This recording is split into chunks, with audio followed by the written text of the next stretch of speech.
యోగాంధ్రప్రదేశ్ curtain raiser కార్యక్రమం రాజమహేంద్రవరంలో ఘనంగా ప్రారంభమైంది. గౌతమి ఘాట్లో మొదలైన ఈ కార్యక్రమానికి రాష్ట్ర పర్యాటక సాంస్కృతిక శాఖ మంత్రి కందుల దుర్గేష్ ముఖ్య అతిథిగా హాజరయ్యారు. ఈ కార్యక్రమంలో జిల్లా collector P Prashanti, SPD Narasimha Kishore, JC Chinarayudu, commissioner Ketan Garg, జిల్లా అధికారులు, ప్రజా ప్రతినిధులు పాల్గొన్నారు. ఈ సందర్భంగా వారంతా యోగా శిక్షకుల సూచనలతో యోగాసనాలు, ముద్రలు, ప్రాణాయామం మొదలైనవి సాధన చేశారు.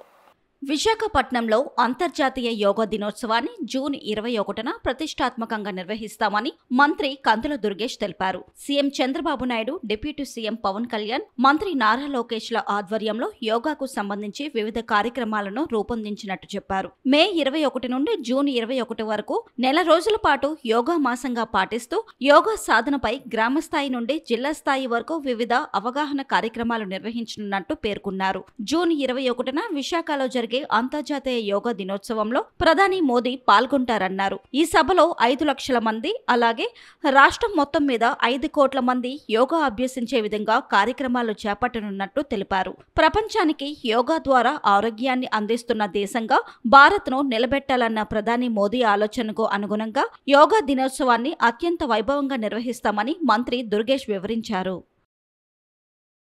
యోగా దినోత్సవం సందర్భంగా జూన్ 21వ తారీఖు వరకు, ఈ నెల 21వ తారీఖు నుంచి ఈ ఒక నెల రోజుల పాటు యోగాకు సంబంధించినటువంటి వివిధ అంశాల మీద ప్రజలందరికీ కూడా ఒక అవగాహన కల్పించే విధంగా వివిధ రకాల కార్యక్రమాలని ముఖ్యమంత్రి చంద్రబాబు నాయుడు గారు, ఉప ముఖ్యమంత్రి పవన్ కళ్యాణ్ గారు, అదేవిధంగా మానవ వనరుల శాఖ మంత్రులు నారా లోకేష్ గారు రూపొందించడం జరిగింది.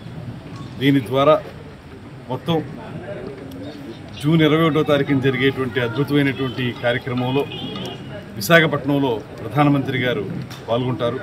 ఆ కార్యక్రమంలో రమారమి ఒకే చోట 5 లక్షల మంది యోగా అభ్యసించే విధంగా కార్యక్రమాన్ని, దాంతోపాటు రాష్ట్రం మొత్తం మీద 5 కోట్ల మంది అభ్యసించే విధంగా ఈ కార్యక్రమాన్ని రూపొందించడం జరిగింది.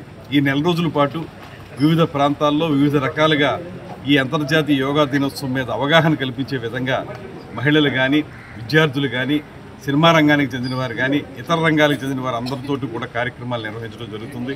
దాంతోపాటు కూచిపూడి కళా నృత్య కార్యక్రమాలను కూడా ఏర్పాటు చేయడం జరుగుతుంది.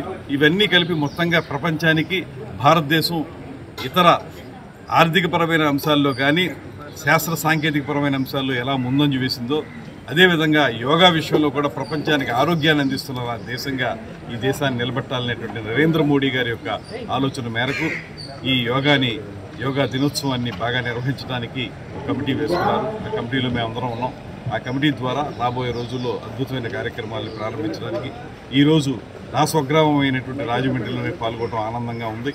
రాబోయే నెల రోజుల పాటు రాష్ట్రంలో నలుమూలలో కూడా అవగాహన జరిగి జూన్ 21వ తారీఖున అద్భుతమైన కార్యక్రమం రూపొందించడానికి సిద్ధంగా ఉంది.